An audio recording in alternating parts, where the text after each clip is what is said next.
Yeah, yeah, yeah, yeah. We be holy like we risen.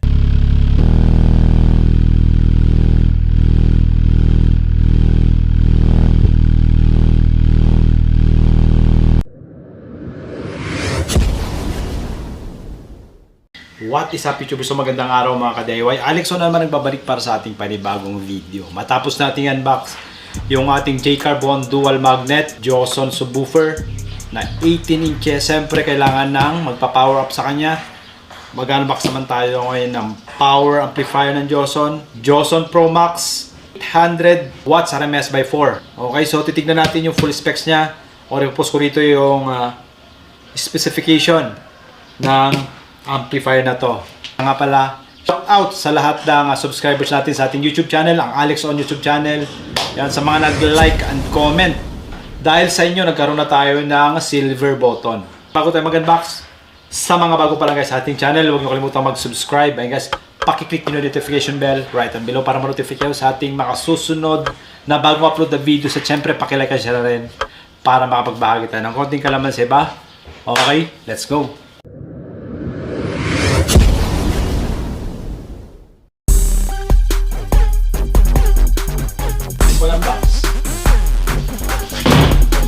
Okay, so in-unbox natin, syempre may kabigatan.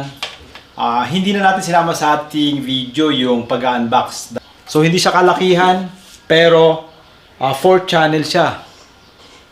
So malakas din pala yung ano na to, Pro Max na to. Yan, so ito yung specs niya. Basa. Yan, screenshot nyo na lang.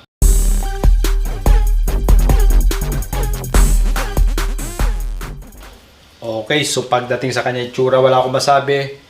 Saktong-sakto yung pagkakapwesto ng bawat isa. Okay, so para sa akin, maganda yung pagkakadesign. Visually, sa amplifier na to. Hindi siya masyadong malaking tignan. Pero, 4 channel yung function nitong power amplifier na to. Pagdating dito, nandito kanya mga button. A, B, C, D at power switch sa gitna. 4 channel by 100. Yan.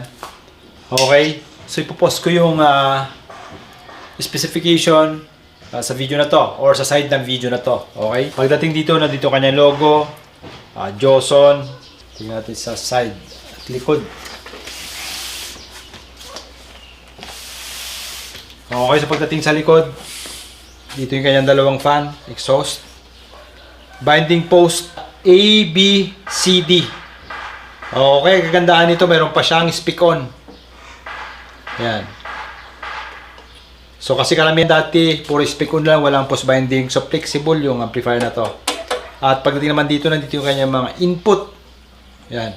A, B, C, D. At channel link. Meron din dito. Nandito yung kanyang parallel stereo bridge switch. Kabilang channel, ganun din. Pagdating dito yung kanyang fuse. Ito yung kanyang power cable. Okay, so okay naman. Mayroong ground. Yan.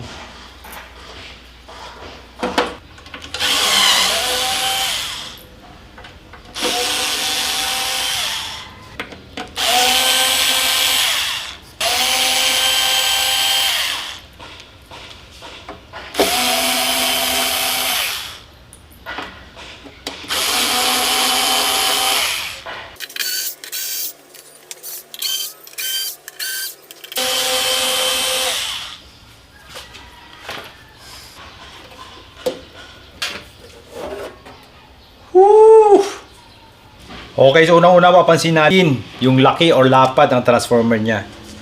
Yan. Okay, pagdating dito, mayroon siyang 16 capacitor. Yan. At ang voltage niya ay 100 volts at 15,000 microfarad per piece. So meron tayong 16 pieces na capacitor. Okay, so pagdating sa kanyang power transistor, 2468. Mayroon siyang 16 per channel o 16 by 4 na power transistor.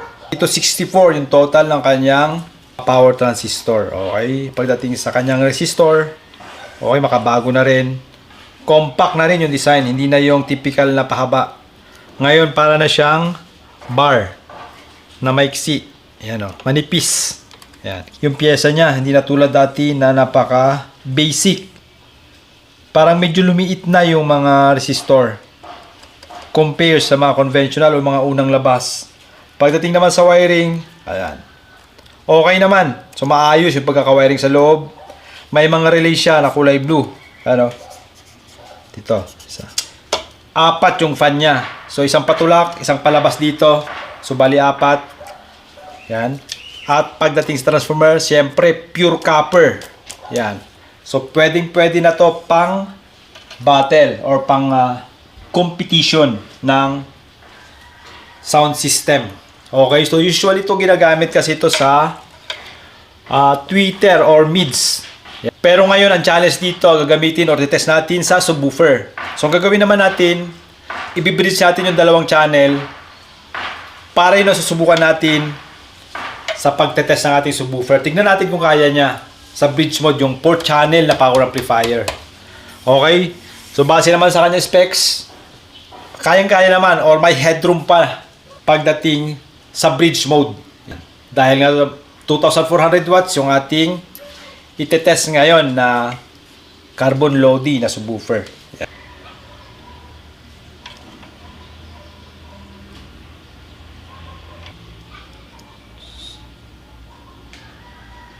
Masyado masiguro yung number. Nakita ko lang 96, 480, 4896.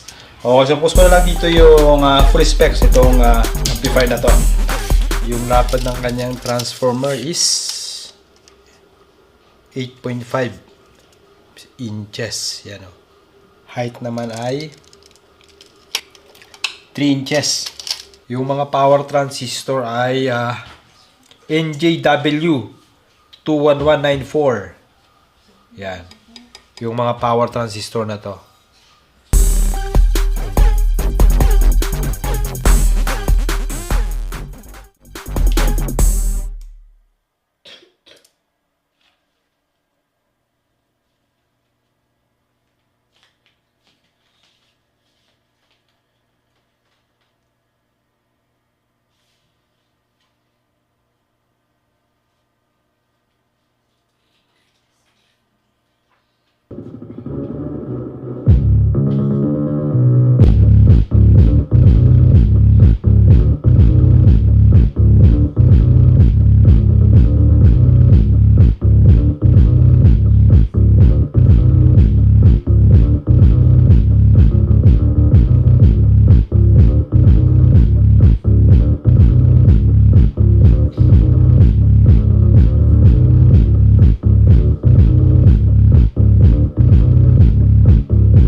Okay, so yan yung ating simpleng sound test sa ating subwoofer at sa ating amplifier.